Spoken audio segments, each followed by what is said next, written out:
বিদেশি শ্রমিকদের জন্য নতুন সিস্টেম চালু করেছে মালয়েশিয়ার কনস্ট্রাকশন ইন্ডাস্ট্রি ডেভেলপমেন্ট বোর্ড বা সিআইডিবি। প্রতিষ্ঠানটি দেশটির কনস্ট্রাকশন খাতে বিদেশি শ্রমিকদের পরিচালনা করতে সহায়তা করবে।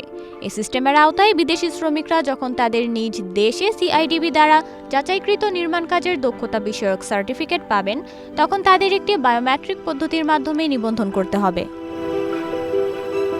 দেশটির শিল্প উন্নয়ন বোর্ড জানিয়েছে,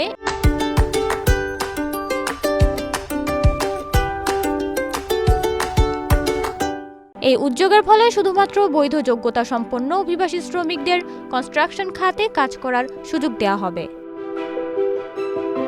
দেশটির সরকারি মুখপাত্র বার্নামার রিপোর্ট অনুযায়ী সিআইডিবির নতুন এই সিস্টেমটি বিদেশি শ্রমিকদের কল্যাণ তদারকি করতেও সহায়তা করবে, যার মধ্যে তাদের আবাসনের ব্যবস্থাপনা অন্তর্ভুক্ত করা হয়েছে।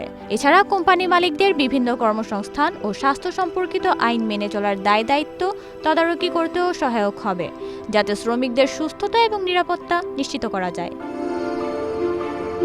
14 অক্টোবর দেশটির কর্মসংস্থান মন্ত্রী আলেকজান্ডার বলেছেন, এই সিস্টেমটি এখনো বাধ্যতামূলক নয়, তবে তারা শ্রমিকদের এই সিস্টেমে নিবন্ধন করতে উৎসাহিত করছে। সেপ্টেম্বর মাস পর্যন্ত সারা দেশে মোট 4,65,591 জন নিবন্ধিত বিদেশি নির্মাণ শ্রমিক রয়েছে, যার মধ্যে 1,50,699 জন কুয়ালালামপুরে এবং 1,66,456 জন সেলাঙ্গোরে রয়েছে বলে জানিয়েছে construction industry development board. Nowrin Nawar, প্রবাস খবর।